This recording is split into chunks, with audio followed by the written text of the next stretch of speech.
जिसके कान हों वो सुन ले, जिसकी आंखें हों वो देख ले। हम उन लोगों के लिए विशेष धन्यवाद देना चाहते हैं जो हमें SBI पे, गूगल पे और पेपलिंक के द्वारा हमारी सेवकाई में बोते हैं। डिस्क्रिप्शन बॉक्स में दिए हुए लिंक से आप भी बो सकते हैं। ये है हमारे 3 चैनल्स और टेलीग्राम पर अब आपको इजराइल से जुड़ी हुई न्यूज मिलेगी और ऐसे वीडियोस जो यूट्यूब पर डाले नहीं जा सकते। आज की गवाही को वेस्ट बंगाल की राजधानी कोलकाता से हम आपके लिए लेकर के आए हैं। दोस्तों, इस दुनिया में भीड़ तो बहुत है, लेकिन इस भीड़ में हर एक इंसान का एक चेहरा है, हर एक इंसान की एक अहमियत है, उसकी शख्सियत है। ये गवाही भी एक ऐसे शख्स की है जो अब भीड़ का चेहरा नहीं रहा। साजिद, जो इस्लाम के बैकग्राउंड से निकल करके आज यीशु मसीह के सुसमाचार को प्रचार करते हैं। इनकी गवाही, इनकी कहानी बड़ी ही दिलचस्प है। दोस्तों, इस गवाही को आप पूरा देखिएगा और जिन्हें ये यकीन नहीं होता है कि खुदा इंसान बन सकता है, उन्हें इस गवाही को जरूर भेजिएगा। करोड़ों करोड़ों मुसलमान जो आज झूठ में फंसे हुए हैं, उनके लिए ये गवाही एक मील का पत्थर साबित होगी, क्योंकि साजिद कोई आम शख्स नहीं है बल्कि हाफिज कुरान रह चुके हैं। इससे पहले कि आप साजिद की गवाही में चले, मैं आपको बताना चाहता हूँ कि साजिद का एक यूट्यूब चैनल है जिसका नाम उन्होंने रखा है प्रीच द वर्ड इंजील। इस चैनल पर साजिद बहुत सारे सवालों के जवाब देते हैं और डिबेट्स वगैरह भी करते हैं। आप उनके चैनल को जरूर सब्सक्राइब कीजिएगा। आप वहाँ उनसे सवाल पूछ सकते हैं और इस्लाम और मसीहत से जुड़े हुए बहुत सारे सवालों के जवाब पा सकते हैं। प्रीच द वर्ड इंजील, मोहम्मद साजिद जरमाया। इन्ना आतैना कल कौसर फसल्लि लिरब्बिका वनहर इन्ना सानियका हुवल अबसर। ये 3 आयत, ये कुरान की सबसे छोटी सूरत है और कुरान की सबसे पहली सूरत सूरा फातिहा। अल्हम्दुलिल्लाहि रब्बिल आलमीन अर्रहमानिर रहीम मालिकि यौमिद्दीन इय्याका नअबुदु व इय्याका नस्तईन इहदिनस सिरातल मुस्तकीम सिरातल लज़ीना अनअमता अलैहिम गैरिल मग़दूबि अलैहिम वलद्दालिन। ऐसा था, ठीक। खुदावन यीशु अल मसीह के नाम से आप सभी को शालोम। मेरा नाम मोहम्मद साजिद है और मैं आज जो आपके सामने गवाही रख रहा हूँ कि मैं किस तरीके से एक इस्लाम से मुसलमान होने के बाद कैसे मैं मसीही बना, कैसे मैं यीशु मसीह का ईमान वाला बना, ये मेरी आज की गवाही है। तो आशा करते हैं कि आप सब ही इस गवाही से काफ़ी इंस्पायर होंगे और खुदा की तमजीद और जलाल करेंगे। इस्लाम के जिस फ़िरके से मैं ताल्लुक़ रखता था वो ये है कि सुन्नी मुस्लिम परिवार से तबलीग जमाती फ़िरके से मैं था। यहाँ पर कुछ ऐसे गिरोह होते थे, आप सब शायद जानते होंगे कि एक ऐसा गिरोह, एक ऐसा टीम होता था, ग्रुप होता था कि वो लोग इस्लाम की टीचिंग्स देने के लिए, इस्लाम की शिक्षा देने के लिए लोगों को 3 दिन, 40 दिन और 4 महीने की जमात में भेजा करते थे। जमात यानी कि कुछ टीचिंग्स में। मेरे पापा 4 भाई हैं, मेरे पापा सबसे बड़े हैं, मेरे पापा के बाद और भी भाई हैं। ये लोग जो हैं जमात के कुछ कि ऐसे कोई सदस्य हैं कि वो लोग, उनके हाथ में रिस्पॉन्सिबिलिटी होती है, यानी कि काफ़ी ज़्यादा स्ट्रॉन्गली टाइप के हैं। हमारे में क्या था कि आप चाहे दुनियावी कोई भी एडुकेशन ले या कोई डिग्री ले या ना ले, लेकिन इस्लाम की टीचिंग्स आपको लेनी ज़रूरी है। बचपन से ही हम लोग, मेरे पापा का गुस्सा, इतना ज़्यादा गुस्सा मिजाज के वो इंसान है, हालांकि वो ऐसे बुरे नहीं है लेकिन उनका मिजाज बहुत गुस्सा वाला है।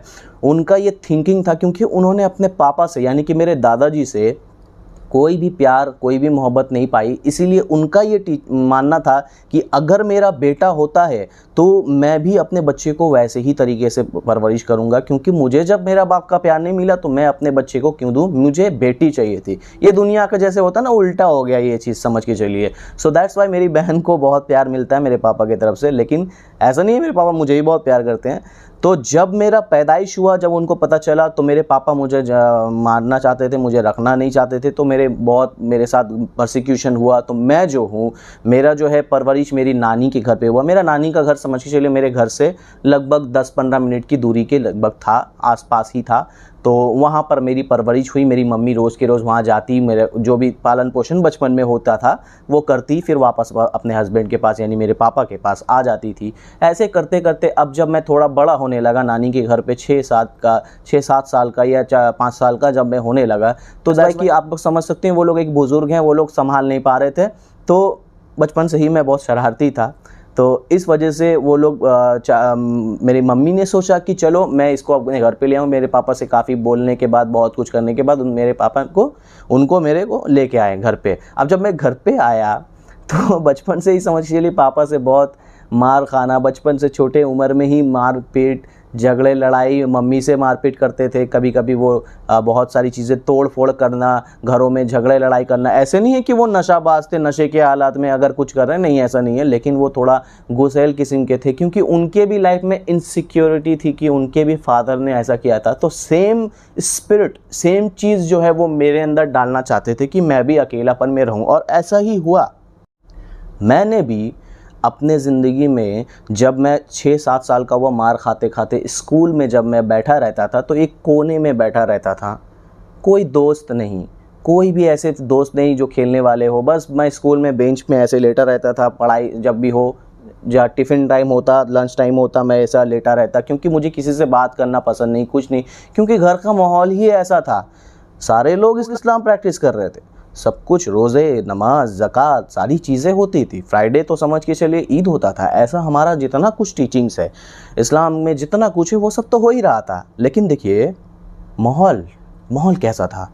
हालांकि इस्लाम का जो एडुकेशन है वो तो मुझे 8 साल के उम्र में ही मिल चुका था, क्योंकि जो इस्लाम में मैं जो मदरसा में पढ़ा करता था वहाँ पर मुझे बचपन से ही भेजा गया था। तो जब मेरी 8 साल 7 साल की एज थी, उसी दौरान मैंने कुरान को पूरा बखूबी पढ़ लिया था। उसके बाद मैं ऐसा हो गया, मेरे साथ कुछ और भी दोस्त थे जो कुरान के साथ, हम लोग बच्चे को, हमारे से जो जूनियर है उनकी सबक को सीखा करते थे, उनके और हाफिज जी जो हैं वो पाँव लटका के बैठा करते थे। तो हम लोग ऐसे तरीके से, क्योंकि उनके नज़र में हम लोग चलो बहुत ज़्यादा एडुकेशन जल्दी ले रहे हैं, तो ऐसा था। और जब 12 साल का एज हो गया तो कुरान हाफिज़, यानी कि कुरान का आधा मेमोराइज़ जो कुरान की है वो मैं कर दिया, मुझे पूरा मालूम हो गया। कुछ ऐसे बच्चे जो स्कूल के होते थे वो देख रहे हैं कि ये हमारे साथ क्यों नहीं खेल रहा है, ये हमारे साथ क्यों नहीं रह रहा है, ये क्यों नहीं रह रहा है। तो उनका क्या होता है आप लोग समझ सकते हैं, कोई कागज़ फेंक के मारता था, कोई पानी फेंक के मारता था, कोई कुछ करता था। तो मैं बर्दाश्त करता था। वैसे ही करते करते आखिर कब तक करता, जब मैं थोड़ा हाई स्कूल में गया, थोड़ा एज भी बढ़ा, तो ऐसा ये चीज़ जो है और ज़्यादा बढ़ने लगा। स्टूडेंट्स का और ज़्यादा मेरे साथ कि आप समझ सकते हैं, मेरे साथ उनका बुरा रवैया, बुरा तरीके का कुछ, कोई लेकर मैं सोया हुआ हूँ, कोई लेकर भारी किताबें से भरी बैग को मेरे ऊपर फेंक दिया करते थे। तो ऐसे ही करते करते मैंने एक बार एक की सबसे पहले पिटाई की। तो वो मेरे लाइफ का जो सबसे पहला फाइट था, मैं थोड़ा मार खाया, उसको भी मारा। तब से मैंने समझ लिया कि चलो मैं जब घर पे जो भी मेरा साथ हो रहा है, मैं क्या करूँगा, मैं अपना गुस्सा दूसरे को पिटाई करके, दूसरे को मार करके उतारूँगा, फ्रस्ट्रेशन उतारूँगा, ठीक है ना। मैं ऐसे खोजते रहता। तो मैंने कुछ ऐसे दोस्त बनाए स्कूल में, कुछ ऐसे सियाने लोग बनाए जिसके साथ मैं बैठ करके मतलब कुछ सीख सकूं, कुछ स्किल, लड़ाइयों की स्किल सीख सकूं, कुछ मूव सीख सकूं, कुछ चीज़ें सीख सकूं। लेकिन मेरा इस्लामिक जो प्रैक्टिस है वो सेम था, वो चल रहा था। लेकिन साथ में मैं दुनिया को भी इंजॉय कर रहा था, दुनिया की टीचिंग्स भी जो है मैं ले रहा था। सो ऐसे ही करते करते मैं नशे में चला गया। इस्लाम प्रैक्टिस कर रहा हूँ, नमाज़ पढ़ रहा हूँ, सब कुछ तो कर रहा हूँ। तो शुरुआत एक सिगरेट से हुआ, शुरुआत। उसके बाद एक जो तंबाकू में एक छोटा सा होता था, उस वक्त चुटकी बोलते उसको, उससे हुआ। धीरे धीरे धीरे ये तंबाकू और बढ़ता गया, स्मोकिंग और बढ़ता गया। 1 cigarette, 2 cigarette, 3 cigarette, chain smoker बन गया, पॉकेट में डब्बे डब्बे होने लगे। उसके बाद क्या है, अब जो है चीज़, अब लेवल जो है ना, अब थोड़ा बढ़ने लग रहा है इस चीज़ का। क्या हो रहा है कि अब स्मोकिंग से गांजा की तरफ मैं बढ़ गया। गांजा पीने के बाद धीरे धीरे धीरे धीरे धीरे धीरे अल्कोहल, सबसे पहले बियर, फिर अल्कोहल, धीरे धीरे धीरे धीरे अब जो है समझ के चलिए सारा दिन में अगर 1 लीटर पानी पीऊँ या ना पीऊँ, लेकिन 2 लीटर जरूर शराब पीऊँगा। ऐसा मेरे साथ हो गया था कि मैं, पैसे कुछ नहीं होते थे, स्टूडेंट था, कुछ नहीं था, ऐसे ऐसे ग्रुप बनाए थे कि रास्तों में हम लोग छिनताई किया करते थे। मैं चोरी नहीं करता, लेकिन वो लोग चोरी करते, उनके पैसे से हम लोग नशे का पदार्थ लेकर, एक हमारे घर के थोड़े से दूरी पर एक मैदान होती थी। इस मैदान को आप सबों से मेरी गुजारिश है कि आप ज़रूर से इस मैदान को याद रखिए। इस मैदान का नाम है बालू माट, और ये बालू माट इसलिए है क्योंकि वहाँ पर बालू होती थी, कुछ जगह में कचड़े फेंके रहती थी, तो दैट्स वाई इसका नाम बालू माट ही हम लोगों ने रखा था, सब लोगों ने रखा था। तो वहाँ पर हम लोग बैठ करके दिन के वक्त वो मैदान में खेलते थे सब कोई, लेकिन रात के वक्त वहाँ पर वो जो होता है ना नशा करते थे। सो वहाँ पर नशे सब कर रहे थे और हम भी वहाँ पर उनके साथ एक जगह हम लोगों को मिल गया, वहाँ बैठकर हम लोग ग्रुप में हम लोग नशे कर रहे, खूब ज़्यादा चोरी किया हुआ जितना सारा चीज़ है, छिनताई किया हुआ, चेन हुआ, चांदी हुआ, पैसे हुए, पैसे फ़ोन हुए, या जो भी चीज़ें जो हम लोगों को रात के दौरान मिली थी लोगों से ई करके, तो हम लोग वो सबको जमा करते। हम लोग कभी कभी सेकेंड हैंड फ़ोन को किसी को बेच देते, चोरी किया हुआ फ़ोन, उससे जो रकम मिलती तो हम लोग नशे करते, हम लोग घूरते फिरते ऐश मौज करते। कभी पता चला कि इस मोहल्ले के लोग जो है कुछ ज़्यादा बढ़ रहे हैं, कुछ ज़्यादा इनका नाम फैल रहा है, तो चलो हम लोग ग्रुप बना के इनको मारते ताकि इनसे ज़्यादा हमारा नाम हो, हमारा ज़्यादा ये पहचान हो जाए। तो हम लोग काफ़ी मेहनत से मैंने एक शॉटर गन भी खरीदी थी, लेकिन थैंक गॉड, प्रभु का धन्यवाद, खुदावन का शुक्र अदा करता हूँ कि आज तक मैंने उस गन से इंसान को कभी शूट नहीं किया। सिर्फ और सिर्फ मैंने सिर्फ एक जानवर के पाँव पे मारा था। हालांकि मैं उसको गन को लेकर सबको डराता था, ये देखो ऐसा है ऐसा है, मेरा दिल नहीं मानता था, तो मैंने फिर भी उसको लिया था। तो ऐसे ही लाइफस्टाइल जो है समझ के चलिए चल रहा है। मैं गुनाह कर रहा हूँ, कता कर रहा हूँ, मेरे अब जो है मेरा लाइफस्टाइल जो है ना टोटली डिफरेंट टाइप का हो गया था। अब मैं जो देख रहा हूँ अपने अंदर इनसिक्योरिटी फील जो मैं कर रहा था, उसका जो फ्रीडम, मुझे उसको भड़ास निकालने का एक बहुत अच्छा रास्ता दिख गया था। ऐसे ही करके मेरा दोस्त सर्कल, फ्रेंड सर्कल बढ़ते रहे, थोड़ा एडुकेशन भी आगे बढ़ता रहा। स्कूल में मैं सिर्फ गुंडागर्दी करने जाता था, पढ़ाई भी करता था, एडुकेशन मैंने ली थी। क्यों? इसी फ्रेंड सर्कल में मेरा एक ऐसा दोस्त हमको मिला, इसको आप याद रखिए। एक बात मैंने आपको बोला कि बालू माट याद रखिएगा, दूसरा इस भाई को याद रखिए, इसका नाम था सनी। कि उनका आना खुदावन का एक बहुत बड़ा ब्लेसिंग है मेरी ज़िंदगी में। तो वो सनी भाई, हम लोग जो थे, सनी भाई हिंदू मज़हब से ताल्लुक़ रखते थे उस वक्त, आज वो मसीही है। तो वो भाई हम लोग सब मिलकर एक साथ पैक बनाया करते थे। वो भाई कॉल सेंटर में काम करता, हज़ारों, 10,000, 20,000, 50,000 एक दिन में उड़ाना उनके लिए मुश्किल नहीं थी, आम बात थी। तो जब ये बंदा मुझे मिला, इससे मुझे एक चीज़ उस वक्त मिली थी कि मैं छिनताई नहीं करने जाता था। जब मैंने इससे दोस्ती हुआ तो मैंने इसको ATM बना करके इसके साथ में रहता, क्योंकि मुझे छिनताई में रिस्क लगती थी बहुत सारी चीज़ों में। तो मेरे दोस्त जो जा रहे जाओ, मैं इनके साथ रहता, क्योंकि ये तो कॉल सेंटर का कमाया हुआ पैसे से हम लोग सब कोई ड्रिंक्स वगैरह करते, अल्कोहल लेते, खैनी जो होती है तंबाकू, उसे मैं लेता था, सब कोई करते थे, ये भाई भी लेते थे। तो उस मैदान पे हम लोग बैठ कर के, हम और सनी भाई ऐसा ड्रिंक्स वगैरह करना, तो उनका भी लाइफस्टाइल ऐसा नहीं था, वो पी करके रास्ते में वो भी गिरे रहते थे। तो ऐसे हम लोग दोनों जो है बढ़ने लगे।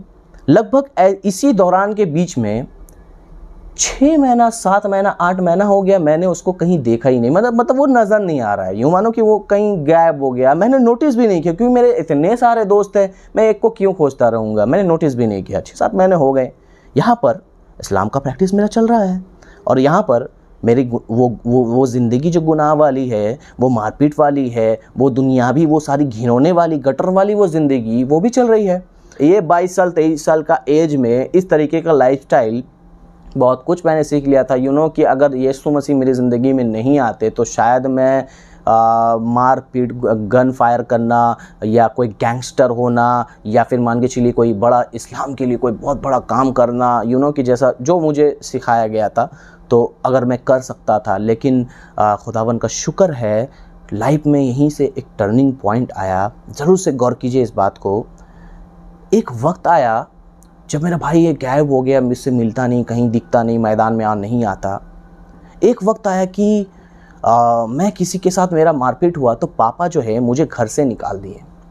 जब भी मेरे पापा का दिमाग ऐसा है कि जब वो मुझे घर से निकाला करते थे, तो मैं मिनिमम तो 1 वीक में बाहर रहूँगा ही रहूँगा, मैक्सिमम 10-15 दिन भी रह सकते हैं।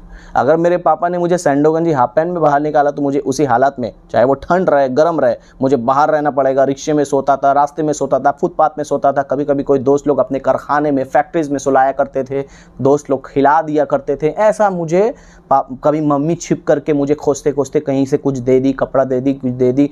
पापा बहुत ज़्यादा उनको दबा कर रखते थे कि तुम उसको निकाल दे, तुम बुलाना नहीं, रहने नहीं देना, ऐसा था।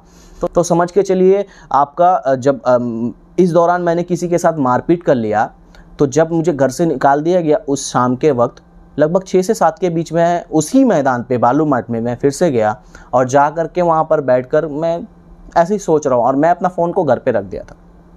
बैठा हूँ 7-8 बजे के करीब, 7-8 बजे के करीब।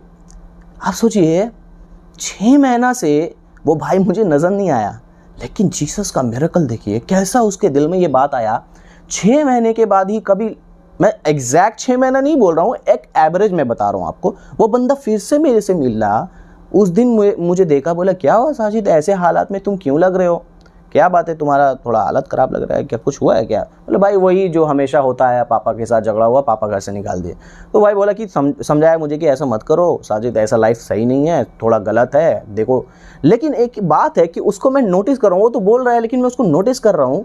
सनी एकदम जेंटलमैन लग रहे थे साजिद को। ये भी बता दूं कि सनी अब अपना जॉब चेंज कर चुके थे। कॉल सेंटर की जॉब छोड़ करके वो कहीं और काम करने लग गए थे। कि बंदा जो है, पहले मेरे पास उसका ड्रेसअप, उसका चेहरा, उसके कानों में बालियाँ, मेरे भी कान में बाली थी, ये बुझ गई है बहुत पहले, तो कानों में बालियाँ, हाथों में कड़ियाँ, बहुत कुछ होती थी। लेकिन अभी जो है बंदा बाबू साहब की तरह सिंपल अच्छे से मेरे सामने आकर के ये सब बातें बोल रहा है। मेरे लिए वो सब भाषण ही था, समझ लो, तो भाषण दे रहा है, क्या बात है। मेरे मन में एक्चुअली वो मुझसे बड़ा था, उसका एज उस वक्त 28, मैं उस वक्त 23-22 के करीब ऐसा था, तो उसका एज 28-27 था। तो मैं उसका रेस्पेक्ट करता था, सनी भाई आप करके मैं बात करता था। तो मैं उसको जवाब मुंह पे नहीं दिया, लेकिन मने मन तो चल रहा होता ना, तो मन में मैं सोच रहा हूँ कि ये बंदा क्यों इतना सब समझा रहा है, चलो हटाओ। बोला आओ तुम्हारे लिए हम प्रार्थना करेंगे। बोले प्रार्थना करेंगे, चलो प्रार्थना तो एक वर्ड है हिंदुओं वाला, चलो वो प्रार्थना करेंगे, तो वो प्रार्थना करो मेरे लिए। तो वो मेरे कंधे पर हाथ रख के मेरे लिए प्रार्थना कर रहे हैं, आंखों को बंद करके, कि वो अपने जो बोल रहे थे। और मैं वहाँ पर आंखों को खोल कर आसपास के मैदान पे गोल गोल करके दौड़ रहा था। क्यों मालूम है? उस मैदान पे बहुत सारे यंग लड़के लोग थे जो हमें नोटिस कर रहे हैं, हमें देख रहे हैं कि ये लोग क्या कर रहे हैं, हम लोग तो नशा में यहाँ पर हैंगओवर है, और ये लोग बैठ खड़े होकर, मुझे ना शर्म आ रहा था। ये प्रार्थना, मैं सोच रहा हूँ कब जल्दी जल्दी प्रार्थना ख़त्म करें। मैं उसे मना भी नहीं कर रहा हूँ क्योंकि उसको डिसरेस्पेक्ट होगा, लेकिन मैं इंतज़ार कर रहा हूँ। मैंने उसकी प्रार्थना में 2 बातें नोटिस की। एक, उसने कहा कि इसका पापा का, ए प्रभु, उसके पापा का पत्थर का दिल हटाकर उसे मांस कर हृदय दीजिए, उसके पापा का दिल बदल जाए और आधा घंटा के अंदर वो इनको बुलाए। कि मैं उस वक्त हंसना वाला था बहुत जोर का मुंह पे, लेकिन मैंने कंट्रोल किया क्योंकि मेरे पापा का मन तो इतना जल्दी नहीं बदलेगा, 1 हफ्ता तो मिनिमम टाइम लगते ही है भाई। ये कैसे करके बदल लेगा, एक पत्थर का दिल बदल देगा। फिर लास्ट में उसने एक बात कह के अपनी प्रार्थना ख़त्म की, यीशु के नाम से आमीन। मानो कि करंट लग गया मेरे दिमाग में, झटका लगा कि यीशु के नाम, भाई आप तो हिंदू हो, आप यीशु के नाम ले रहे हो, आप जीसस के नाम से प्रेयर कर रहे हो। हाँ भाई, वो बोला कि हाँ भाई मैं मसीही हुआ हूँ, मैं चर्च जाता हूँ, यीशु मसीह ने मेरी ज़िंदगी को बदला है, वगैरह वगैरह। मैंने उसको बोला भाई कॉन्ग्रेचुलेशंस, हाथ मिलाया मैंने उससे, कॉन्ग्रेचुलेशंस। बोला भाई क्यों? बोला आपका रेंट का चिंता ख़त्म हो गई, आपको पैसे की चिंता ख़त्म हो गई। मतलब क्यों? क्योंकि भाई मसीहत जो लोग कबूल करते हैं, जो लोग धर्म परिवर्तन करते हैं, उनको तो बहुत पैसे मिलते हैं, मैंने सुना है, तो आपको तो रेंट की टेंशन नहीं होगी, आपका रेंट महीने चर्च की तरफ से फंड मिलते रहेंगे। मतलब भाई ऐसा कुछ भी नहीं है, उल्टा हमें पैसे देने पड़ते हैं दान में, हम लोग लेते नहीं हैं, हम लोग देते हैं। तो अच्छा ठीक है, चलो अच्छा, बोला चलो साजिद मेरे साथ घर चलो। तो मैं उसके साथ घर नहीं गया क्योंकि उसके घर में भी बहुत सारी लेडीज़ थी, तो मैं उनके घर नहीं गया। अच्छा मैं नहीं गया, वहीं पर मैं ठहर गया। जब भाई ने ये दुआ की थी कि उसका पत्थर का दिल बदल जाए और उसे मांस का दिल मिले और आधा घंटा में उसके पापा बुलाए, तो तभी से मेरे पापा फ़ोन करना शुरू कर दिए थे, जो कि मेरा फ़ोन तो घर पे रख दिया, तो वो 10 जगहों में मेरे दोस्तों को फ़ोन कर रहे थे। ठीक है, तो उसी दिन मेरे एक दोस्त मुझे मिला, बोला भाई तेरे को कब से हम खोज रहे हैं, तेरा पापा तुमको 2-3 बार कॉल किया। मैंने बोला अंकल अगर मिलेगा तो हम आपको फ़ोन करेंगे, तो लेते बात कर ले। तो हम बात किया, हाँ बोलिए क्या बात है, हाँ कहाँ है? पापा ने कहा कहाँ है? हाँ मैं जगह में हूँ, बोलिए। बोला जल्दी घर पे आ। बोला क्यों? बोला जल्दी घर पे आ। मने मन मैं सोच रहा हूँ शायद 2-4 तमाचे, 2-4 थप्पड़ बाकी रह गए होंगे ना, क्योंकि एक कोटा होता है ना कि 40 मारेंगे, 50 घुसे मारेंगे, 20 घुसे मारेंगे, तो हो सकता है शायद 2-3 तबड़ाक बाकी रह गया होगा, इसीलिए बुला रहा होगा मारने के लिए, थप्पड़ मारने के लिए। चलो जाता हूँ, देखता हूँ क्या है। तो मैं घर पे गया, मम्मी से पापा ने पूछा कि खाना क्या बनाया आज? बोला कि दाल भात बनाया। बोला अच्छा ठीक है। बाबू तो ऐसा मत कर क्योंकि ये गलत है, मत कर, समझाया बहुत प्यार किया, बोला चल हटा माफ़ कर हमको, ऐ चल उसको बिरयानी ला करके दे, उसको बिरयानी खिला। मैं सोच रहा हूँ कि वाह ऐसा कैसे हो गया, अचानक मेरे पापा का मन को कैसे बदल दिया, ये कैसे बदल गया। मैंने एक बात है कि मैंने नोटिस नहीं किया कि ये जीसस का मिरेकल है। मैं बस खाली उसको उस रात को मैंने सिर्फ बिरयानी को एंजॉय किया। कि मैंने बिरयानी, आई लव बिरयानी, क्योंकि आप जानते हैं इस्लाम में मुस्लिम होने के नाते बीफ जो है ये सब चीज़ें जो है आम बात है। तो बिरयानी मैंने उस रात एंजॉय किया। दूसरे दिन, अगले दिन मॉर्निंग में मुझे ये ख्याल आया कि जीसस से उसने दुआ की थी, शायद ऐसा ही कुछ हुआ होगा। लेकिन मैंने इस चीज़ को ना कैजुअली लिया था, उतना ज़्यादा मैंने उसको नहीं, क्योंकि मैंने सोचा कि चलो बहुत से हिंदुओं के देवी देवता हैं, बहुत से रिलीजन्स में अपने अपने उनके खुदा होते हैं, अपने अपने माबूद होते हैं, तो उनके माबूद उनकी बातें सुनते हैं, तो इसमें कोई बड़ी बात नहीं है कि मैं यीशु ने मेरी दुआ सुन ली तो क्या मैं अपना ज़िंदगी उसको दे दूँ। नहीं नहीं नहीं नहीं नहीं, मेरे लिए तो अल्लाह काफ़ी है, मेरे लिए तो आखिरी मोहम्मद साहब ही काफ़ी है, तो मुझे क्या ज़रूरत है कि यीशु मसीह पर मैं ईमान लाऊँ। तो भाई मैंने इसको नॉर्मली ले लिया। दूसरे दिन तीसरे दिन भाई मुझसे फिर मिलता था, मुझे बार बार बोलता भाई ठीक कैसे हो, ठीक हो। बोला भाई ऐसा ऐसा हुआ है, चमत्कार हुआ है, ऐसा ऐसा हुआ है। तो वो बोल रहा है हालेलुया प्रेज गॉड। मैं समझा नहीं क्या ये हालेलुया बोल रहा है, क्या ये प्रेज गॉड बोल रहा है, क्या हाथ उठा रहा है, बता नहीं मुझे। मैंने उसको नॉर्मली तरीके से बोल रहा कि भाई अब तुम देखो तुम्हारे ज़िंदगी में मसीह का काम किस तरीके से होने जाएगा, तुम्हारे लिए हर रोज़ हम घुटने में दुआ करेंगे। आज मेरा वो भाई के वजह से ही आज मैं उसके घुटनों के वजह से ही आज मैं यहाँ पर आपके सामने बैठा हूँ। दुआ कर रहा है, बोल रहा है भाई तुम चर्च आना, तुम चर्च आना। वो मुझे हमेशा चर्च आने के लिए दावत देता था कि चर्च आओ। लेकिन क्या करें, इस्लाम में अल्लाह के सिवा, अगर अल्लाह और मोहम्मद साहब के सिवा अगर आप किसी को भी किसी के रिलीजियस प्लेस पे जाते हो या किसी के भी कुछ आप रिचुअल्स, कोई इस्लामिक टीचिंग्स के बाद कोई भी ऐसी चीज़ें अगर भजन सुनते हो या कुछ भी करते हो तो वो शिर्क हो जाएगा, शिर्क हो जाएगा। सो दैट्स वाई मैं उसकी बातों को सुनता था, लेकिन मैं चर्च नहीं जाऊँगा। चर्च क्यों जाऊँ, नहीं जाऊँगा। लेकिन वो हमेशा मुझे दावत देता चर्च जाने के लिए। उसने मुझे कुछ गॉस्पेल सॉन्ग देने के लिए बोला कि भाई ये सॉन्ग्स है, इसको सुनना, ये बाइबल ऐप्स मैंने तुमको दे रहा हूँ, तुम इसको पढ़ना।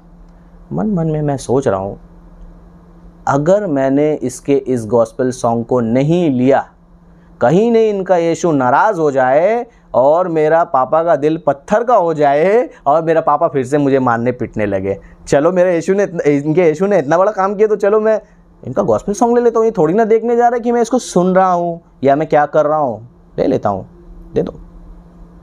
तो मैंने लिया, फ़ोन पे रखा हुआ था। गॉस्पेल सॉन्ग सनी भाई ने मुझे दिया। अब प्लेलिस्ट होता है, सॉन्ग्स का प्लेलिस्ट होता है, सैड सॉन्ग का प्लेलिस्ट, लव सॉन्ग का प्लेलिस्ट, बेवफाई सॉन्ग का प्लेलिस्ट, सब प्लेलिस्ट होता है, ठीक है। तो उस प्लेलिस्ट में गॉस्पेल सॉन्ग का भी प्लेलिस्ट बन चुका था, ऑटोमेटिकली बन चुका था, ठीक है ना। तो अब गाना होते होते होते प्रभु का आनंद है मेरी ताकत, ऐसे अब सॉन्ग आ गया, गॉस्पेल सॉन्ग। अब जो सॉन्ग आया ना, मैं रिमोट लेकर next next next next next करता जा रहा हूँ जितना जल्दी हो सके ये सॉन्ग हट जाए, क्योंकि अगर एक सेकेंड भी मैंने इस सॉन्ग को ले लिया, कहीं नहीं अल्लाह नाराज़ हो जाए, कहीं नहीं ये शिर्क हो जाए, कहीं नहीं ये चीज़ मेरे लिए ख़राब हो जाए। मेरे मुसलमान भाइयों, अगर आप ये सुन रहे हो तो इसके पीछे की एक स्पिरिट को समझो। आप भी इस बात से सहमत हो कि किस तरीके से एक सेक्युलर म्यूज़िक या फिर दूसरे रिलीजियस की म्यूज़िक इस्लामिक टीचिंग्स में हराम थी, आप जानते हो। तो मेरा मकसद यहाँ पर कोई भी कुफ्र बकना नहीं है। आप समझे कि मैं कुफ्र नहीं बक रहा हूँ, ना ही ऐसा सोचें कि मैं मोहम्मद साहब की कोई तौहीन कर रहा हूँ, बिल्कुल नहीं। मैं जस्ट जो मैंने सीखा, जो मैंने अनुभव किया, वो मैं आपको बता रहा हूँ। तो वैसे ही वो मैं आगे बढ़ाते रहा। जब मेरा गाना आ गया, तेरा ही जलवा, ओ हो नाचने लगा मैं, ठीक है। इस तरीके का लाइफ। नमाज का वक्त हुआ, नमाज पढ़ो, नमाज ख़त्म। गाली देना होता था ना, गाली देना होता, टोपी खोला, गाली दिया, फिर टोपी पहन लिया। यूँ मानो कि चलो मैं नहीं बताऊँगा, हटाओ।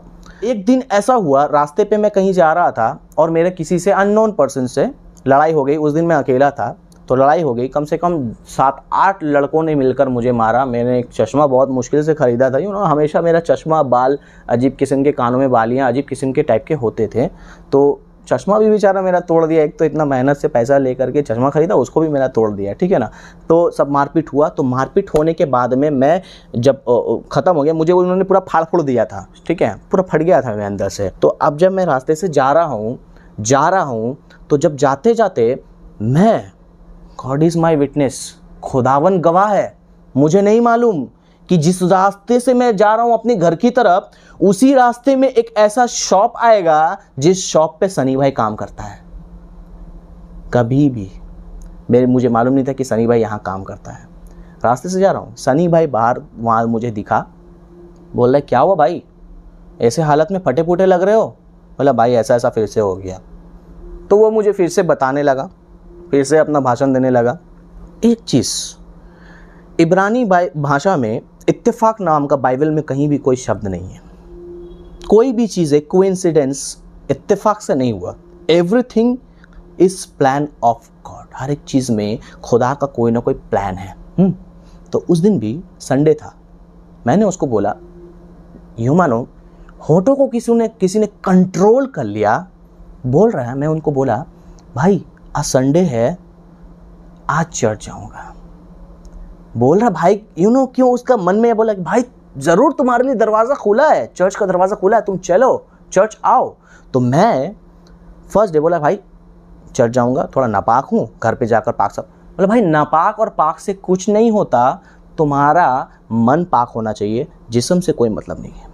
फिर भी मेरा जो इस्लाम में मैंने सीखा था कि चलो वज़ू करना है, पाक साफ होना है, नहाना धोना है, सही से रहना है, वैसे मैंने अपने हिसाब से घर पे जाकर नहा धोकर फ्रेश होकर रेडी हो गया। भाई बोला 5 बजे उसी बालू मार्ट पे, ओहो उसी बालू मार्ट के सामने तुम खड़े रहना, हम आएंगे, हम लोग साइकिल से हम लोग निकल जाएंगे। मार्ट के सामने खड़ा हूँ। 5 बजे शाम के टाइम में हमारा चर्च सर्विस इवनिंग में होता है, ठीक है। चर्च का नाम हमारा न्यू लाइफ फेलोशिप है। तो हम लोग जो है उसी जगह में खड़े थे, ठीक है, मैदान के सामने खड़े हैं। वो आया, अब साइकिल में मैं पीछे बैठा, मन में ये एक्सपेक्ट कर रहा था मैं कि अब मैं चर्च जाऊंगा, बड़े बड़े क्रॉस लगेंगे, बड़े बड़े क्रॉस दिखेंगे, बड़ी बड़ी मूर्तियाँ दिखेंगी, जीसस दिखेगा, कहीं मरियम दिखेगी, तो कभी कोई फादर लंबे लंबे वाइट कलर के चौगे पहने होंगे। क्रिश्चियनों को मैं देखूंगा, गोरे गोरे जो क्रिश्चियंस होते हैं ना, फॉरेन टाइप के क्रिश्चियन को देखूंगा मैं, उनसे मिलूंगा मैं मतलब कि मैंने कभी क्रिश्चियनों को देखा नहीं था। तो मेरे अंदर थिंकिंग था और मैंने एक पिक्चर्स अपने माइंड में बना लिए थी कि अमर अकबर एंथनी पिक्चर जो है ना अमिताभ बच्चन का, तो उसमें जो एंथनी होते थे, वो जो चर्च में वो ऐसे ही चर्च होगा, बड़े बड़े चेयर्स होंगे। तो मैंने अपने मन में ऐसे पिक्चर्स लगा लिए थे। ओहो जब मैं वहाँ पर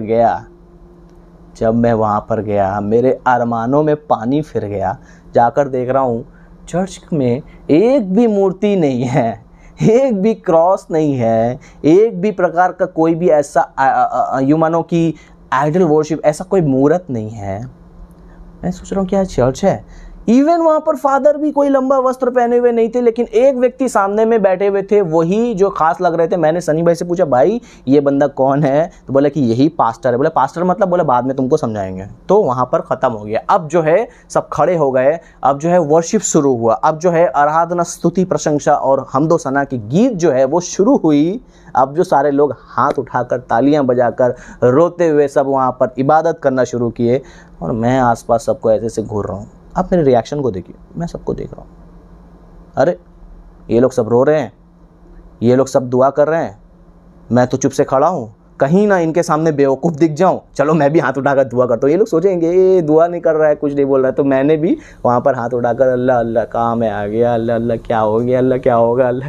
मैं कुछ दुआ करना भी नहीं जानता था, तो यू नो कि मैं बस अपना उनको दिखाने के लिए कि हाँ भाई मैं भी दुआ कर रहा हूँ तुम्हारे साथ, तो ऐसे मैं कर रहा था। थोड़ा थोड़ा जब गॉस्पेल सॉन्ग जो आगे बढ़ा, वर्शिप सॉन्ग 3-4 सॉन्ग के बाद में, ओहो यूँ मानो कि एक भारी सा पत्थर सा जीवन। देखिएगा यीशु मसीह ने कहा कि मैं ज्योति हूँ यार। यीशु मसीह ने कहा कि मैं जीवन की ज्योति हूँ, ठीक है। वो ज्योति है, उजियाला है, ठीक है ना। लेकिन ये उजियाला का कीमत आप तब समझ पाएंगे जब आप अंधकार से टकराएंगे। अंधकार में आप हैं, बीच में आपका चेयर रखा हुआ है, जब आप चलते रहेंगे ना, जब तक आप उस चेयर से नहीं टकरा रहे हैं तब तक आप चलते रह रहे हैं वो अंधकार में, आपको पता नहीं चला, आपको लग रहा है सब कुछ ठीक है, सब कुछ सही चल रहा है, लेकिन जब आप उस चेयर से टकरा के गिरेंगे, चोट लगेगा, तब आपको पता चलेगा कि अरे यार इस कमरे में रोशनी होती तो पता चलता, अच्छा तब हमको पता चलता, हम बच जाते हैं। यीशु मसीह भी हमारी ज़िंदगी में आता है, हमारी ज़िंदगी के अंधकार पता चलते हैं। उस वक्त जब वर्शिप हो रहा था तो मुझे मेरे अंदर का भारीपन महसूस हुआ, मुझे लगा कि मैं भारी हूँ। वर्शिप होते होते, ये देखिए मेरा हैंकी है, ये देखिए, इसको हिला के देखिए, कोई वेट नहीं लग रहा है, कितना हल्का, देखिए हिल रहा है कितना अच्छे से, मस्त मस्त ब्लू कलर का हैंकी हिल रहा है ना, तो कितना आराम से हल्का तरीके से जो ये हिल रहा है, वैसे ही वर्शिप में मैं एकदम हल्कापन फील कर रहा हूँ। लग रहा है कि मेरे अंदर के सारे इनसिक्योरिटी जो वो पन है, वो इनसिक्योरपन है, वो सारा खालीपन है, वो सारा चीज़ है, वो ख़त्म है। अलग अलग अलग अलग मैं गा नहीं रहा था, सुन के बस खाली उस वातावरण को, उस हेवनली एटमॉस्फेयर को मैं एंजॉय कर रहा था। वो वर्शिप ख़त्म हुआ, वचन शुरू हुए, धीरे धीरे उस वचन में अब्राहम, दाऊद, मूसा, इनका नाम है, ओहो ये नाम तो मैंने कुरान में सुना है। चलो मैं किसी दूसरे मज़हब में नहीं, सही मज़हब में आया हूँ। इब्राहिम, दाऊद, मूसा, ये तो हमारे नबी हैं। चलो ठीक है, मैंने अपने दिल को तसल्ली दे दी कि मैं सही जगह में हूँ, मैं किसी दूसरे जगह में नहीं आया। शायद ये शिर्क नहीं होगा, लेकिन इस्लाम में ये भी शिर्क है।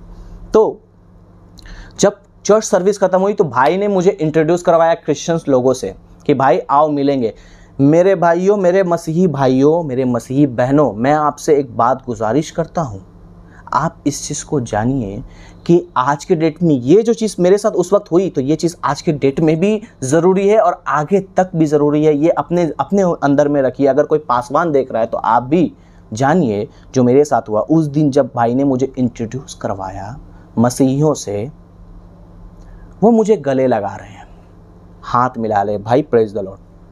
मुझे मालूम नहीं प्रेज द लॉर्ड क्या होता है, लेकिन हाथ मिला रहे हैं, गले लगा रहे हैं, किस कर रहे हैं, कि ऐसा लग रहा है कि मैं कोई बड़ा VIP पर्सन हूँ। इस तरीके से वो मेरे साथ रिएक्ट कर रहे हैं। और मान के चलिए ऐसा तरीके का मुझे रिएक्ट किया, जब मैं दुनिया में लोगों से मिलता था, अपने दोस्तों से, तो वो मुझे थप्पड़ मारते, घूंसे मारते, गालियाँ निकालते, धक्के मारते, लेकिन यहाँ पर ये लोग मुझे इतना प्यार दे रहे हैं। और दूसरी बात देखा मैंने, इनका स्किन और मेरा स्किन भी सेम है, कोई गोरे लोग नहीं है। बहुत से लोग सोचते हैं ना कि भाई क्रिश्चियनिटी, ईसाई धर्म तो बहुत बड़ा, ये तो अंग्रेज़ों का धर्म है, अंग्रेज़ जैसे होंगे, हमें अंग्रेज़ बनना पड़ेगा, हमें ऐसा होना होगा। लेकिन मैं देख रहा हूँ ये तो भाई नॉर्मल स्किन वाले लोग सब नॉर्मली तरीके से हैं, सब कोई ठीक है। और इनका प्यार, ओहो, मसीहियों का प्यार। आज मैं ये बताना चाहता हूँ, इसमें एक मैसेज छुपा है कि भाई जब भी कोई आपके कलीसिया में कोई नया विश्वासी आता है तो आप उससे मिलिए।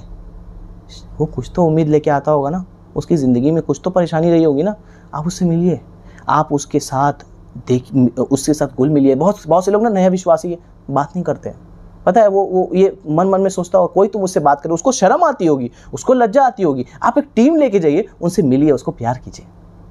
शायद आपका पहला चर्च का सरमन उसको ना बदले, शायद वो वर्शिप पहला ना बदल पाए, लेकिन हो सकता है आपका प्यार उसको टच कर जाए और वो कलीसिया आने लगे। मेरे साथ यही हुआ।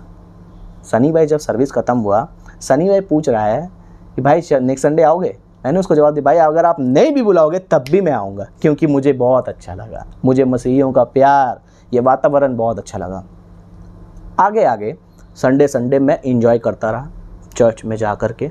धीरे धीरे सॉन्ग्स गाने भी शुरू किए, धीरे धीरे प्रेयर का स्टाइल, हाथ उठाना, हालेलुया का मतलब समझना, ये सारी चीज़ें समझना धीरे धीरे मैंने शुरू किया। बट मैं यहाँ पर इस्लाम के टीचिंग्स में भी इन्वॉल्व था। दो पटरी में मैं चल रहा था, दो नाव और दोनों पाँव में मेरा है और मैं चल रहा हूँ, ठीक है। खुदावन का शुक्र है मैं गिरा नहीं, उसने सही चॉइस मुझे दिया। चल रहा हूँ मैं, चर्च भी आ रहा हूँ, सब कुछ कर रहा हूँ। धीरे धीरे भाई ने मुझे बताया कि भाई बाइबल सोसाइटी ऑफ इंडिया के तरफ से कोलकाता में AG चर्च में 1 मई को एक कॉन्फ्रेंस होता है एवरी ईयर। इस ईयर को भी होगा, तो एवरी ईयर होता है। तो उस दिन हमको भाई बोले कि चलो हम लोग जाएंगे, कुछ दिन बाद ही मई आने वाला है, हम लोग जाएंगे, फिर तैयार रहना, सुबह से शुरू होगा। तो उस ऑडिटोरियम में लगभग 1000 से 1500 के बीच में बहुत सारे मसीही भाई, मसीही ईमान वाले आते और इबादत करते खुदा की। तो वहाँ पर मुझे भी जाने का मौका मिला, तो चलो मैं जाऊँगा, जो कि मैं चर्च में एंजॉय कर रहा था, चलो हटाओ वहाँ पर और ज़्यादा एंजॉय कर पाऊँगा। ओहो, लेकिन जब मैं वहाँ पर गया ना, तो मैं सीढ़ी में जाने से पहले मैंने नीचे पे देखे कुछ स्टॉल लगे हैं और स्टॉल में लोग बाइबल बांटा कर रहे थे। जब मैंने उसको देखा कि हाँ, वहाँ पर बाइबल डिस्ट्रीब्यूट हो रहा है, किताबें डिस्ट्रीब्यूट हो रही है, बाइबल को जो है वो सेल किया जा रहा है, तो मेरा मन जो है ना अब लग गया कि मैं बाइबल को ख़रीदूँगा। ठीक है, तो मैंने भाई को बोला, भाई बाइबल खरीदना। बोला नहीं, चलो पहले मीटिंग देख लेते। बोले नहीं भाई बाइबल, नहीं चलो मीटिंग देखेंगे। तो मैंने ऊपर गया, मीटिंग चालू हुआ, वर्शिप हो रहा है, सब वहाँ रो रहा है, सब वहाँ पर रो रहा है, अपुन वहाँ सो रहा है। वहाँ पर सब लोग हाथ उठाकर बहुत इंजॉय कर रहे हैं वर्शिप को। लेकिन मेरा मन जो है ना लगा है कि मैं जैसे ही ख़त्म होती है नीचे मैं जाऊँगा और बाइबल को परचेस करूँगा, ख़रीदूँगा और बाइबल जाकर घर पे पढ़ूँगा। जब सर्विस ख़त्म हुई तो मैंने भाई के हाथ पकड़े और बोला, भाई सनी भाई जल्दी चलिए। बोला, रुको पहले मिल ले सबसे। बोला नहीं मिलना नहीं है, पहले बाइबल खरीदना, चलिए। नीचे गया, जा करके मैंने बाइबल ख़रीदा, फर्स्ट बाइबल मेरे लाइफ का। मैं कोलकाता से हूँ, तो मेरा लैंग्वेज जो है बंगाली लैंग्वेज का सबसे पहला साधु भाषा मैंने विलियम कैरी ट्रांसलेशन का मैंने उसको ले करके मैं फर्स्ट डे अपना रेडी हो गया घर पे जा करके मैं पढ़ने के लिए। सुबह पापा 10 बजे काम पे निकल जाते, रात को 9 बजे 8 बजे आते, तो मेरे पास टाइम था, तो मैं घर पे 11 बजे बैठकर बाइबल पढ़ रहा हूँ, स्टार्ट कर रहा हूँ। कि न्यू बिलीवर्स को बहुत सारे पासवान मसीह हजरात और हम लोग प्रेफर करते हैं कि आप न्यू टेस्टामेंट यूहन्ना से पढ़िए, फिर मत्ती मरकुस से पढ़िए। लेकिन मैं एक ऐसा विश्वासी था कि मैंने सबसे पहले ही ओल्ड टेस्टामेंट से जेनेसिस से शुरू की थी पढ़ना। तो मैं जेनेसिस से पढ़ रहा हूँ, ऐसा नहीं कि मुझे किसी ने बताया, लेकिन मेरे अंदर खुद ही वो ये था। मैं पढ़ रहा हूँ आदम, हवा, केन, लूत, इब्राहिम, हनोक, मूसा, नाम सुन रहा हूँ मैं देख रहा हूँ कि अरे ये तो इस्लाम में, कुरान में भी इनका नाम जाहिर है। ओहो, कुरान तो मुझे इनके नाम बता रहा है, लेकिन बाइबल मुकद्दस तौरात शरीफ मुझे इनका मिशन, इनका मैसेज, इनका लाइफस्टाइल, इनका हर एक चीज़ बताता है। ओहो, मेरी बात सुनिए मुसलमान भाइयों, अगर आप सुन रहे हैं मेरी बात, आप ये ना सोचें कि बाइबल में, ओल्ड टेस्टामेंट में कुछ जगहों में कुछ ऐसी बातें लिखी हैं जो कि गलत है। बाइबल कुछ चीज़ छुपाता नहीं है, चाहे वो गलती हो चाहे वो अच्छाई हो, खुल के बयान करता है वो। तो बाइबल मैंने देखा कि सब कुछ पढ़ रहा हूँ, मैं देख रहा हूँ घंटों 11, 12, 1, 2, 3, 4, 5, 6 ऐसे करके टाइम, रात हो गया, शाम हो गया, जब तक पापा नहीं आते मैं कंटिन्यूसली खा रहा हूँ। थोड़ा खाने के बाद मैं फिर पढ़ रहा हूँ। ओहो, टीवी बंद कर दिया मैंने, फ़ोन बंद कर दिए। ओ कुछ जानना है मुझे, कुछ समझना है मुझे, मैं उसको पढ़ रहा हूँ कंटिन्यूसली, मैं उसमें डीपली स्टडी कर रहा हूँ। धीरे, मुझे कुछ समझ में नहीं आ रहा है, जो मैं सुन रहा हूँ मैं उसको पढ़ रहा हूँ। कि मुझे कुछ प्यासे को जैसा कुछ जल मिल जाता है ना, मैं उसको पढ़ रहा हूँ धीरे करके। मैं पढ़ के ऐसा हो गया कि मुझे फ़ोन आ रहा कि चल ड्रिंक करेंगे। तो मैं ड्रिंक करने जब गया, नशे करने के बाद जब मैं हैंगओवर हो गया, मैं कितना रोया उस दिन। मैं सोच रहा हूँ कि ओ खुदा, मैं नशे की हालत में हूँ, मैं नशा किया हुआ हूँ, मैं पिया हुआ हूँ, दारू शराब पिया हुआ हूँ, और मैं कैसे बाइबल पढ़ूंगा। आज तो मुझे हनोक का चैप्टर कंप्लीट करना था, आज तो मुझे लूत का बारे में ख़त्म करना था। ओ खुदावन, मैं तो नशे में हूँ, मैं कैसे इसको कंप्लीट करूँगा। कल से मैं दारू नहीं पीऊँगा। फिर ऐसे कर करके गांजा पीने गया। फिर मेरे मन में ओहो, मैंने क्यों पी लिया इसको, मैं फिर से नहीं पढ़ पाऊंगा, इस चैप्टर को कंप्लीट करना था यार, आज मुझे शैमुएल पढ़ना था, मुझे ये करना था। अब मैं इतना दूर बढ़ गया हूँ, अब मैं नशे की हालत में हूँ, मैं तो अब कुछ देर के लिए मैं नापाक हो गया। इस्लाम में ऐसा थी कि आप दारू पी करके नमाज के सामने नहीं आ सकते, कुरान में ऐसा है। तो नमाज के सामने जब नहीं आ सकते तो भाई कुरान तो और भी नहीं छू सकते। तो जब कुरान नहीं छू सकते तो मेरे थिंकिंग तो ये था कि भाई ये तो कुरान से पहले ही किताब मौजूद है ना, तो ये कितना पाक होगा। हाँ, तो मैं उस हालात में, नशे के हालात में, गांजा का हालात में नहीं आके उसको पढ़ना चाहता था। लेकिन अगर मैं पढ़ नहीं पा रहा हूँ तो मुझे कितना अंदर से ख़राब लग रहा है। तो मैं क्या कर रहा हूँ, नशा को धीरे स्किप कर रहा हूँ। वहाँ पर मैं बहुत, ऐसा नहीं है कि मेरा नशा नॉर्मली था, मैं एडिक्ट था, लेकिन उससे ज़्यादा मैं बाइबल का एडिक्ट हो चुका था उस वक्त। मेरे को कोई कॉल आया, किसी ने बुलाया, कोई लड़की बोली कहाँ हो, कैसे हो, क्या कर रहे हो। मैंने बोला मेरा पेट में दर्द है, मैं बात नहीं कर पाऊँ, मेरा तबीयत ख़राब है। हालांकि कुछ नहीं था, मैं अगर बोलूँगा तो बुलाएंगे, मैं झूठ बोल करके मैं सिर्फ किताब में टाइम बिताना चाह रहा। मम्मी देख रही है, मम्मी उतना ध्यान नहीं देती। मम्मी देख रही है कि मेरा बेटा बाहर आवारागर्दी नहीं कर रहा, कहीं जा रहा नहीं, कुछ नहीं कर रहा, घर में बैठ के पढ़ रहा है, तो चलो छोड़ देते हैं इसको, पढ़ने दो, गाना वाना नहीं सुन रहा, पढ़ने दो। मम्मी भी डिस्टर्ब नहीं करती थी। मैं कोने में एकदम बेडरूम के कोने में बैठकर मैं एकदम पढ़ रहा हूँ। बहन स्कूल चली गई, एकदम कंटिन्यूसली उसको मैं पढ़ रहा हूँ। कम से कम 6 से 7 महीना रहा होगा। नशा मेरी ज़िंदगी से कैसे चला गया मुझे पता भी नहीं चला। हालेलुया। कैसे मेरे ज़िंदगी से नशा गया। देखिए, मुझे नशा छड़ाओ केंद्र जाने की ज़रूरत नहीं पड़ी, ना ही मैंने किसी को प्रेयर रिक्वेस्ट दी कि भाई मेरे लिए दुआ कर दीजिए, क्योंकि किसी ने मुझे समझाया नहीं, भाई तुम अब मसीही हो गए हो, अब तुम्हें ये छोड़ने की ज़रूरत है। अफसोस की बात है, आज के मसीही भी बहुत सारे सुत्ता मारते हैं, बहुत कुछ करते हैं, है ना, बहुत कुछ करो। उनको प्रेयर रिक्वेस्ट की ज़रूरत होती है। लेकिन मेरे भाइयों, मेरे बहनों, अगर आप सुन रहे हो, आप किसी नशे में एडिक्ट हो, आप इरादा करो, आप डेडिकेशन करो, आप समर्पण करो। देखो, ये नशा आपको गुलाम नहीं बना सकता। जो कोई पाप करता है वो पाप का गुलाम है, बाइबल बताता है। तो मैं अपना समर्पण जो है मैंने बाइबल को दे रखा था। मैं उसको पढ़ रहा हूँ। मेरे यहाँ से धीरे धीरे 6-7 महीने होंगे। कब मैंने सिम बदल दिए। लड़कियों के कॉन्टैक्ट, जाओ भाई, जाओ, भीड़ हल्का करो, मुझे कुछ नहीं चाहिए, बाइबल पढ़ना है। बैप्टिज्म नहीं हुआ, लेकिन उस वक्त मैंने जेनेसिस टू रेवलेशन इतना पढ़ लिया कि मुझे याद नहीं, मैं आपको बता नहीं पाऊंगा कि मैंने कितना बार पढ़ा होगा। पढ़ लिया मैंने। अब जो मेरा ये फेथ देख करके मेरे चर्च के सीनियर पास्टर जो है ना, वो भी बहुत इंस्पायर हुए। वो भी बोले कि चलो तुम बहुत अच्छे, तुम प्रिपेयर हो रहे, बहुत अच्छे तैयार हो रहे हो। मैंने उनको कहा कि अंकल, पास्टर अंकल, मुझे कुछ वचन बताने हैं। तो वो मेरा ये दिलेरी देख करके कि भाई आज के डेट में 10-10 साल, 5-5 साल, 6-6 साल से बिलीवर्स लोग चेयर छोड़ के, विश्वासियों की कुर्सी छोड़कर पुलपिट के सामने गवाही दे नहीं पाते हैं। ये बोल रहा है प्रचार करेंगे। ये मेरे पास्टर के बहुत अच्छी खूबी है कि वो कभी भी चेयर तक बैठने के लिए नहीं कहते। वो उनका कहना है कि तुम वहां तक सीमित मत रहो, उसको छोड़ करके यहाँ आओ, यहाँ से कुछ बोलो, कुछ सिखाओ, और सिर्फ चर्च को ही नहीं बल्कि दूसरे लोगों को भी सिखाओ, सब कुछ करो। तो वो मुझे मौका देने लगे और भी सबको सिखाते थे। तो मैं जो हूँ, उन्होंने मुझे नहीं बुलाया, उनको लगता कि चलो ये तो नया बिलीवर है, लेकिन मैं खुद से गया। फर्स्ट sermon मैंने दिया कि यीशु मसीह किस तरीके से गधे के बच्चे के सवार होके आए, और उनका प्रोफेसी पहले ओल्ड टेस्टामेंट में मौजूद था। उन सबको कोट करके मैंने बताया। तो चर्च के जितने बुजुर्ग थे काफ़ी खुश हुए, काफ़ी इंस्पायर हुए इस चीज़ को देखकर। मेरा धीरे धीरे चर्च में प्रैक्टिस जो है, प्रीचिंग का प्रैक्टिस, कैसे करके आप कलाम बता सकते हो, फास्टिंग, प्रेयर, यूथ मीटिंग, सारी चीज़ें हम, सनी भाई, संजय भाई और भी बहुत सारे लोग हम लोग थे, हम लोग करने लगे। घर में मिलने लगे, घर में प्रार्थना करने लगे, दुष्ट आत्माएं छुटकारा पाने लगी। नए विश्वासी, पुराने विश्वासियों का ज़िंदगी में क्या प्रॉब्लम्स है, उसका आंसर खुदावन हमारे ज़रिए से, हमारे प्रेयर के ज़रिए से उनकी ज़िंदगी को बदल रहा है, उनकी ज़िंदगी का परिवर्तन कर रहा है। ऐसा हमारे ज़रिए हो रहा है। मेरा लाइफ का एक ऐसा डिसीजन होने वाला था कि अब मुझे बैप्टिज़्म लेने की ज़रूरत थी। ठीक है, अब मुझे बैप्टिज़्म की टीचिंग्स देने लगे वो लोग, बैप्टिज़्म सिखाने लगे। बैप्टिज़्म क्या होता है, कैसे होता है, क्या मतलब है, क्या इसका अर्थ है, बाइबल में क्या है, सिखाने लगे।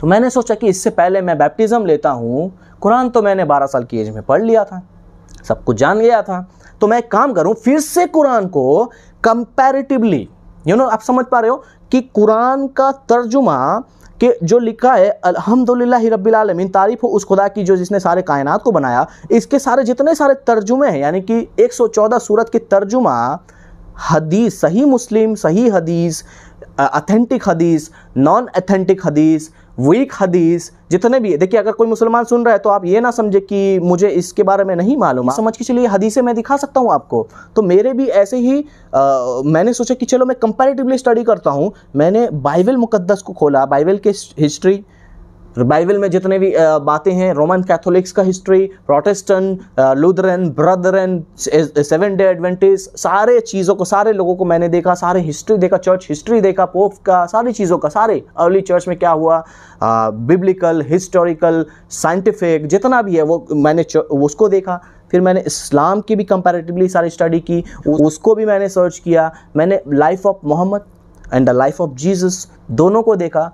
ओ हो, आप प्लीज़ मेरे मुसलमान भाइयों, आप प्लीज़ इस चीज़ को बुरा ना माने, मेरे लिए जीसस द सुपीरियर वन सबसे ऊपर लिख लें, सबसे ऊपर मुझे लिख लें। वो ऐसा नहीं है कि सब चीज़ों में उनकी तालीम, उनकी शिक्षा, उनकी लाइफस्टाइल, उनके बातें, उनका मोहब्बत, उनका माफ़ी, उनका हर एक चीज़ जो है सबसे ऊपर है, सबसे ऊपर था।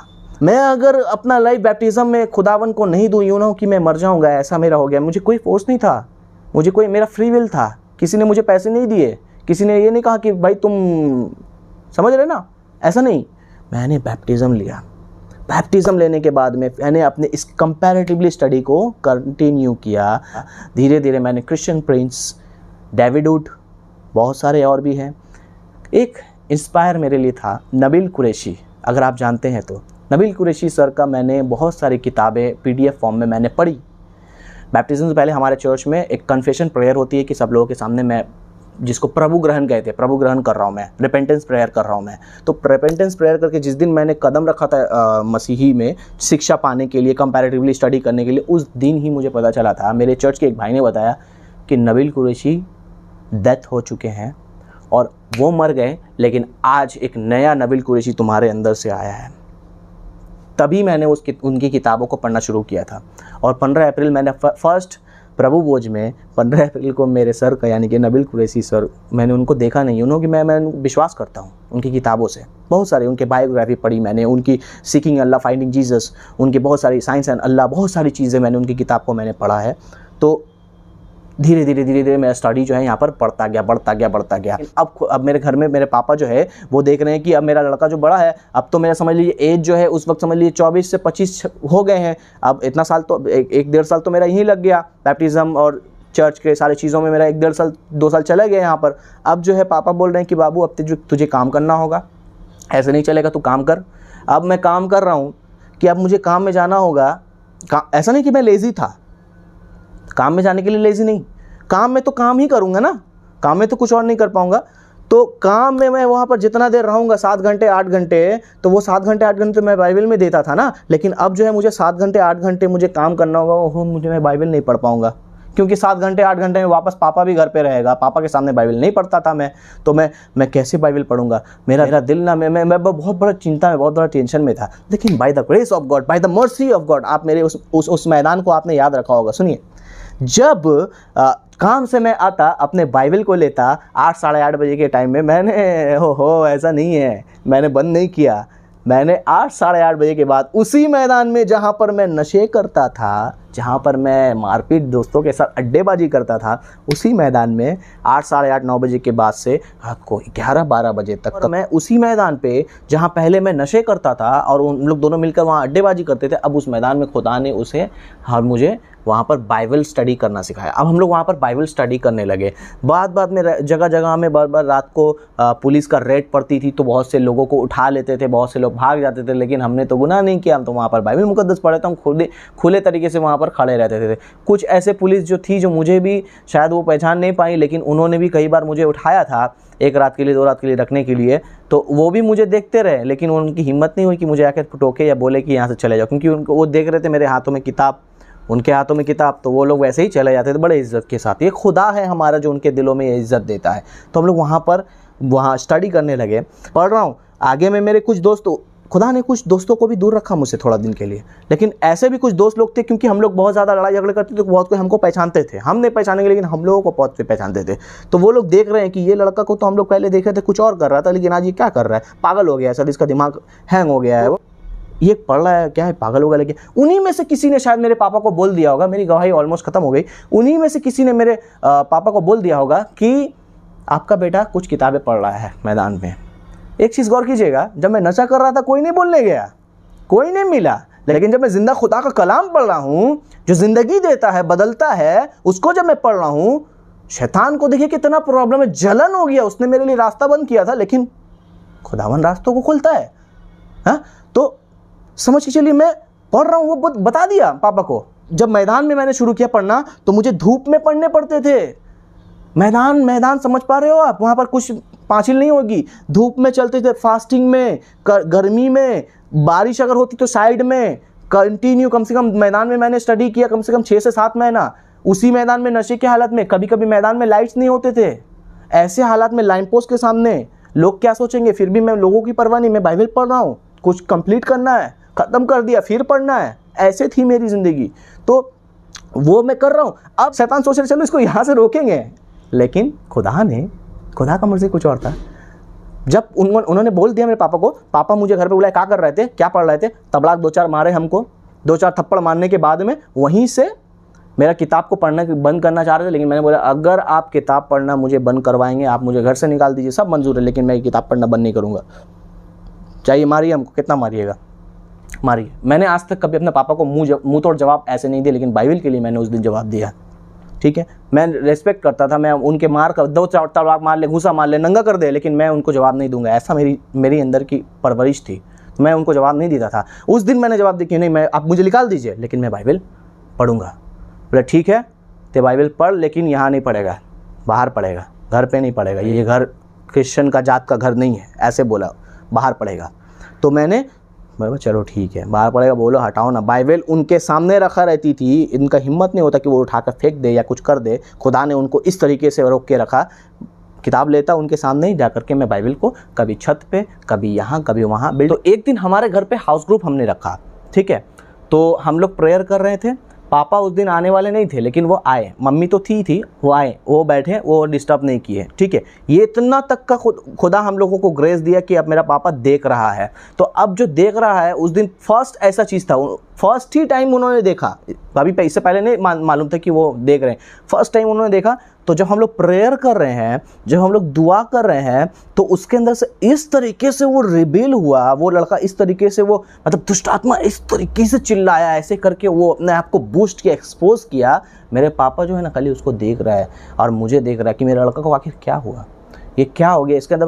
तब उनके मन में आया कि ज़रूर इसके साथ जिसको ये फॉलो कर रहा है कुछ तो बात है, कुछ तो है। उस दिन से समझ के चलिए मेरे पापा भी ईमान में आए, थोड़ा एक कदम आगे बढ़ाएं, लेकिन समाज, रिश्तेदार, दूर दूर से हमारा जो इस्लाम का बैकग्राउंड, हमारा हिस्ट्री, हमारा मोहल्ला एरिया में इज़्ज़त, वो सब सोच के वो चर्च में नहीं आने लगे, लेकिन चर्च में दान देने लगे।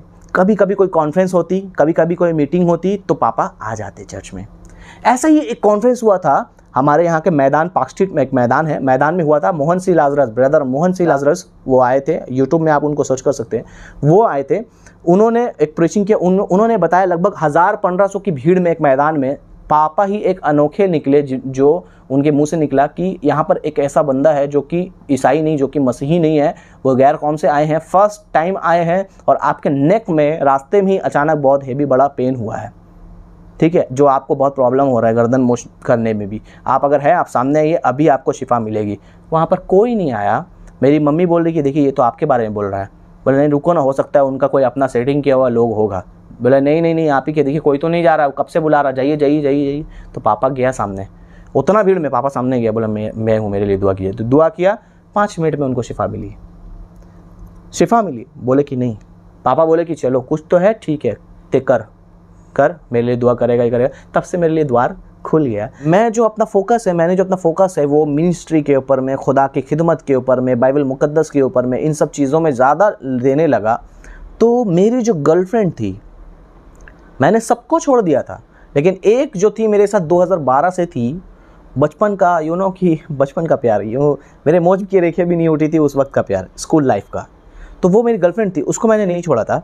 वो मुझे बोल, हम लोग शादी का प्लान किए थे, तो बोल रही कि अब तुम पूरा कन्वर्ट हो गए हो, तुम क्रिश्चियन हो गए हो, किस तरीके से हमारी शादी होगी, तुम धर्म बदल दिए हो, तुम्हारा हालात ऐसे तुम कर दिए हो, तुम हमसे पहले की तरह बात नहीं करते, पहले तुम फ़ोन में कितना टाइम देते थे, घंटों हाय हेलो जान जाओ, कैसे हो, क्या हो, नहीं हो बोलते हो, अभी कुछ नहीं करते। जब भी फ़ोन करते हो खाली जीसस करते हो, जब भी फ़ोन करते हो कहीं यीशु बाइबल के बारे में बात करते हो, ये सिखाते हो वो सिखाते हो। मैं पक गई हूँ, मैं बोर हो गई हूँ, हम लोगों को अभी शादी करना है, कुछ तो नया बताओ, कुछ तो नया करो, तुम इस चीज़ को छोड़ो, हटाओ। हम बोला देखो, तुमको छोड़ सकता हूँ मैं, लेकिन मैं यीशु को नहीं छोड़ूंगा। उसको ये बात सुनकर बहुत ज़्यादा शौक लगा, इवन कि वो बात करना बंद कर दी। उसने बताया कि 2012 से तुम मुझे जानते हो और यीशु कुछ दिन हुआ है तुम्हारी ज़िंदगी में आया, तुम मुझे छोड़ दोगे, उसको नहीं छोड़ोगे, क्या है? बोले तुम मेरा ज़िंदगी देखो, मेरा लाइफ देखो, क्या मैं ऐसा था? उसने नोटिस किया इस बात को। जब मैंने उसको बोला, नोटिस किया कि नहीं, पहले ये मुझे मारता था, मैंने उसके ऊपर हाथ उठाए थे, गुस्से में आकर नशे के हालत में, ये मुझे मारता था, ये लोगों से लड़ता था, बहुत सारी चीज़ें करता था, गाली गलौज करता था, आवारागर्दियाँ करता था, लेकिन इसकी ज़िंदगी बदल गई। चलो कुछ तो बात है।